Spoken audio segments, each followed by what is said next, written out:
pense qu'on a été fidèle à nos valeurs et à ce que nous sommes. On a été extrêmement franc, extrêmement cash, transparent, mais comme nous le sommes toujours. C'est-à-dire qu'on a le mérite de dire la même chose devant les journalistes que dans les bureaux de Premier ministre. Je pense que par ailleurs, c'est apprécié. On a le mérite de la franchise et de la constance qui se perd parfois en politique. Donc on a beaucoup parlé des valeurs, de notre inquiétude pour le pays, de voir voilà, notamment la notion même de front républicain abîmé, etc. Tout ce que cela signifie, tous les dangers que ça représentait dans le pays. Quand on voit dans une interview du Premier ministre beaucoup d'arguments pour expliquer à quel point c'est très important qu'il reçoive le Rassemblement national parce qu'il représente des électeurs et des Français.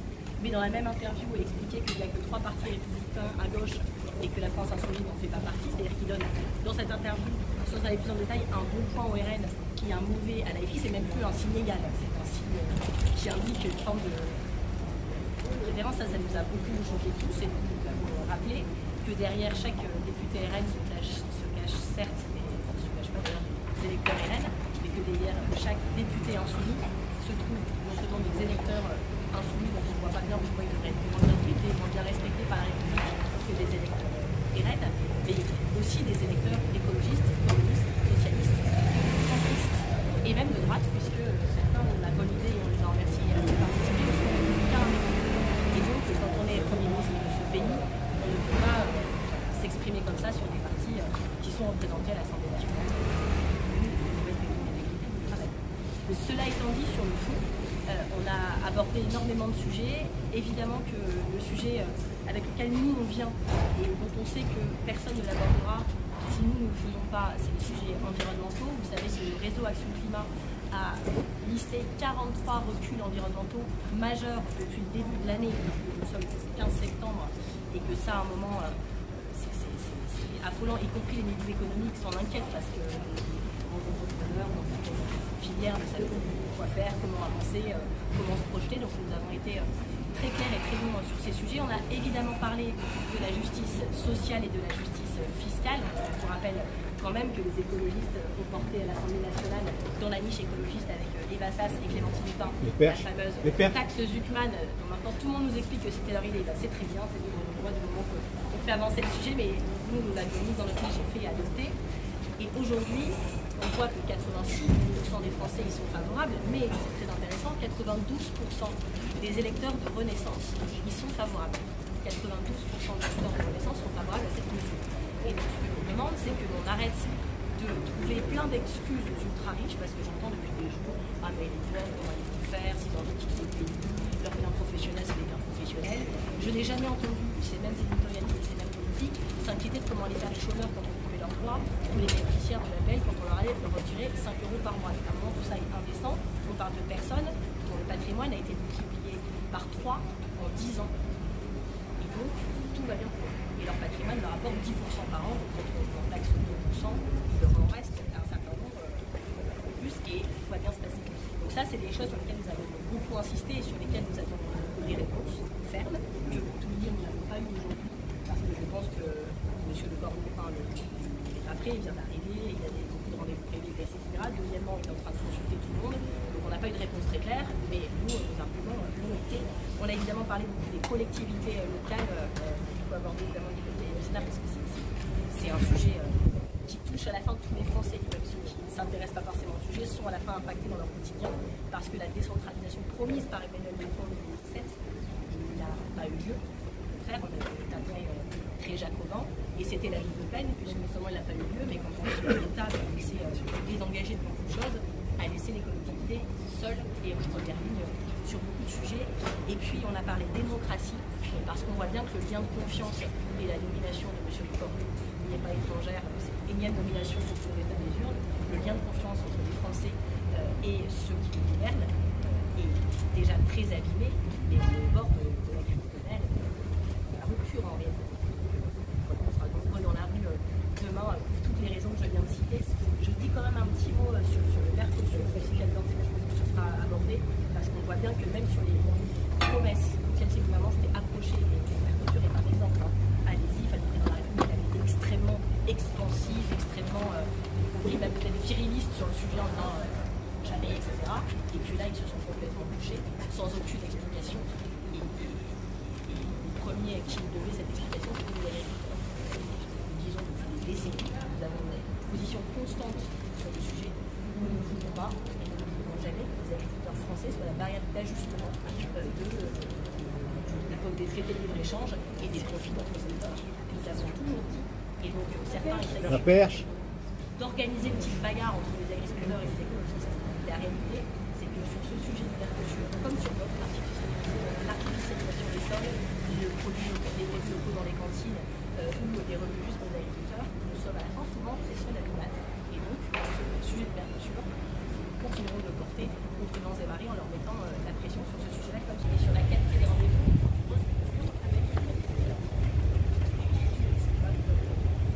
Voilà, c'est pas l'espoir politicien, ce qui compte à la fin, c'est la vie des actes.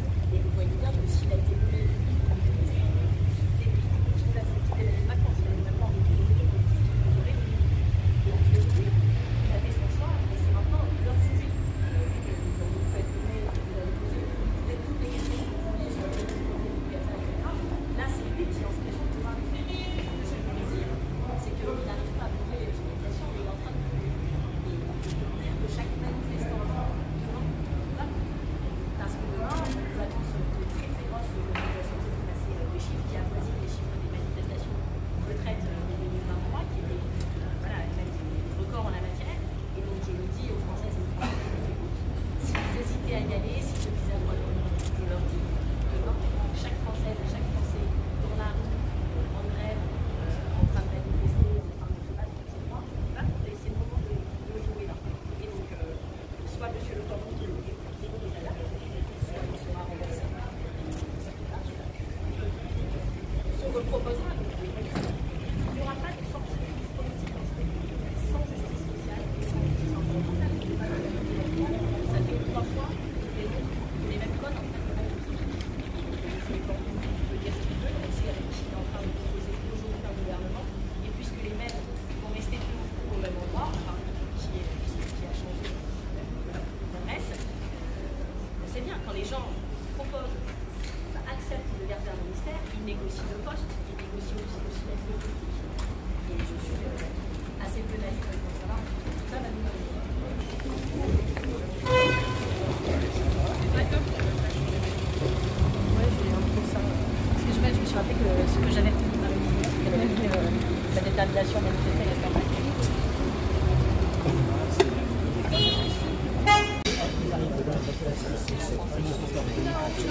Le micro, rangez le micro.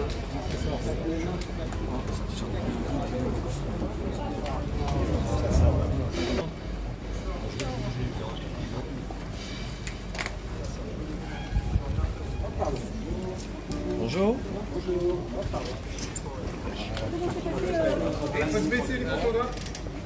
Nous avons rappelé sans surprise au Premier ministre que le pays, la démocratie française, vit un moment très important et que les Français aujourd'hui sont en attente d'une rupture.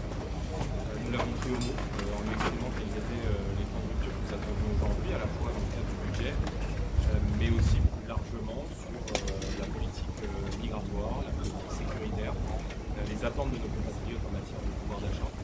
Et nous lui avons indiqué de manière très claire ce que nous disons sur nos enquêtes et ce que nous disons au pays depuis plusieurs jours, à savoir que les Français sont en attente aujourd'hui de changements profonds et qu'il doit maintenir en compte les politiques d'Emmanuel Macron telles qu'il est depuis 8 ans et qu'il a applaudi année après année. Est-ce que vous pouvez adopter que ou est-ce qu'au contraire vous dites comme Olivier Véran que vous êtes contraint?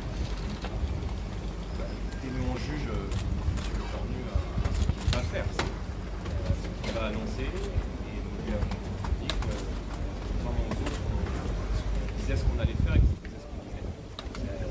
Par conséquent, on a des attentes a priori sur sa personne. Peu importe qui était à la tête du gouvernement, la question maintenant c'est qu'on faire quoi.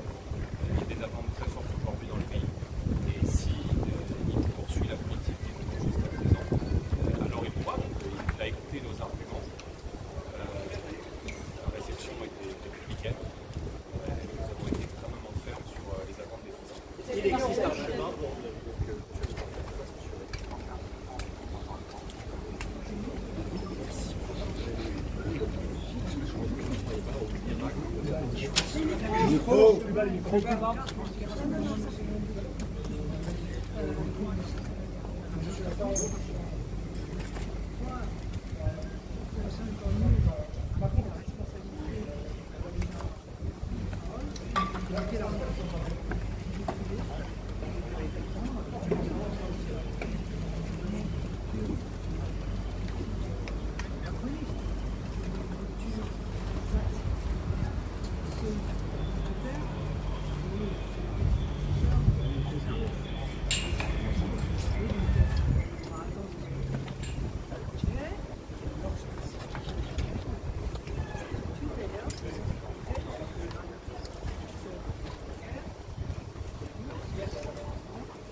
Baisse-toi. J'espère bien, qu'on en parlera, parce que si c'est pour avoir un ministre, une autruche qui se met la tête dans le sable et ne pas attaquer à un des sujets essentiels aujourd'hui en France et perçu comme essentiel par quasi l'intégralité des Français.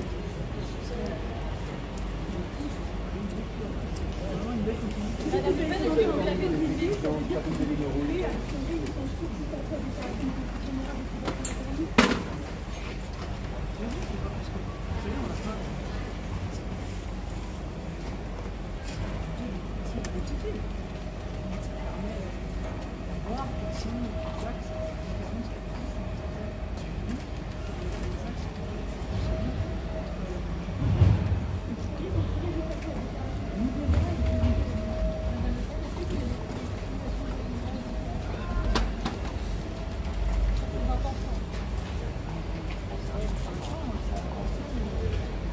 Il faut baisser les photographes.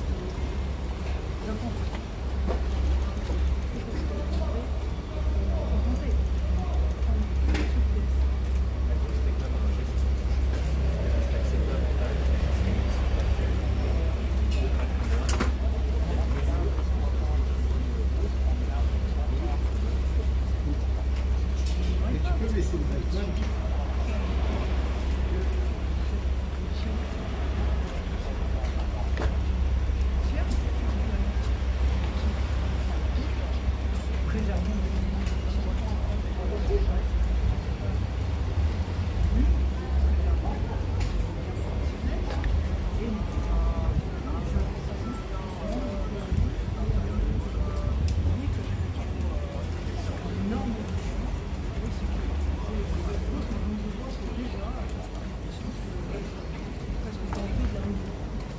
Sur l'immigration, madame.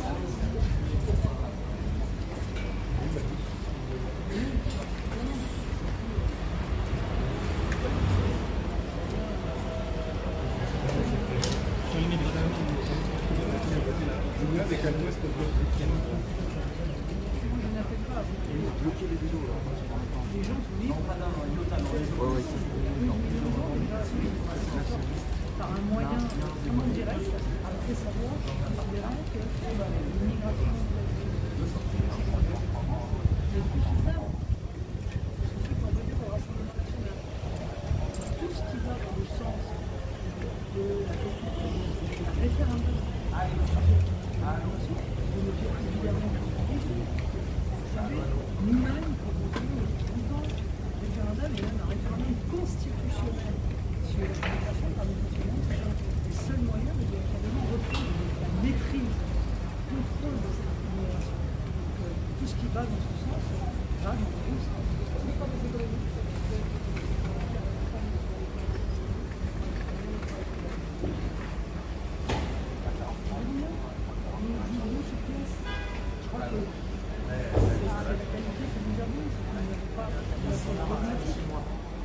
Nous savons pertinemment que vous devriez parce que nous sommes toutes les dernières de prendre l'extrême gauche de la 6e, Emmanuel Macron a mis en place la 4e, remis en place la 4e, nous sommes les seuls à défendre la 5e. Dans la 5e, quand on est confronté à une crise il y a une seule solution, c'est de revenir aux urnes. Nous maintenons qu'il est nécessaire de revenir aux urnes par l'intermédiaire de solutions ou par l'intermédiaire de l'élection de la République, qui fait que celui-ci peut se hisser à la hauteur du général de Gaulle. Vous aviez dit rupture ou censure, on n'est plus près de la rupture, la censure. Le Premier ministre qui peut dire. Ce soir, on est nulle part. Ce soir, on est nulle part. Pourquoi vous allez mettre des décisions, nous avons un budget, on va juger si véritablement ou pas.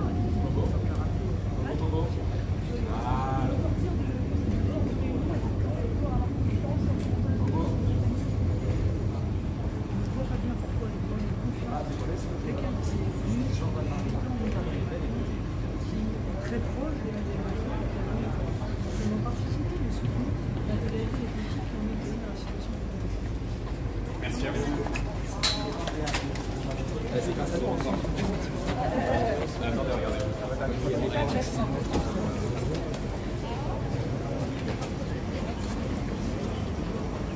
Merci à vous. Bon courage. Merci à vous.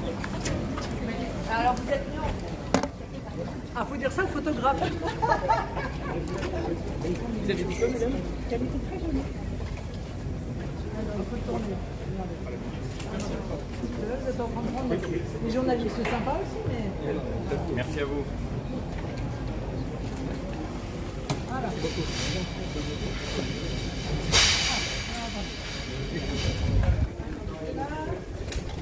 Là, vous êtes sur. Attendez. Là,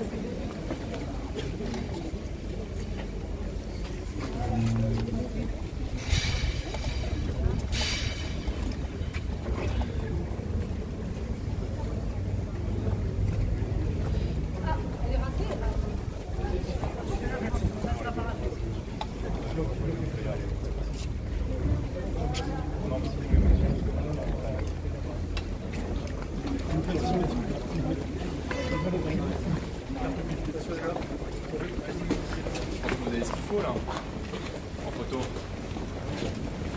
on n'en a jamais assez.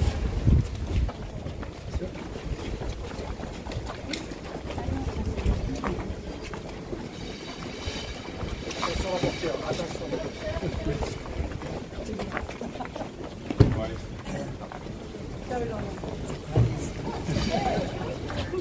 Merci beaucoup.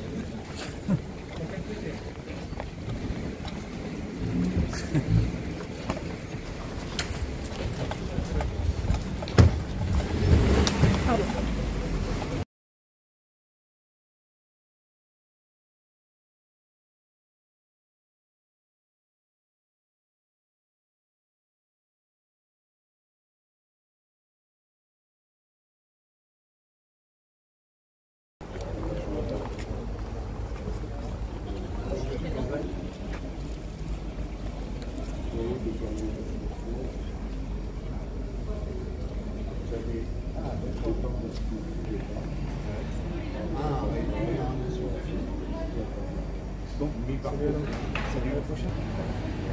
Il y a 3 minutes par cours. Salut Alexis. Salut. On va votre père. Celui de la fin du cortège.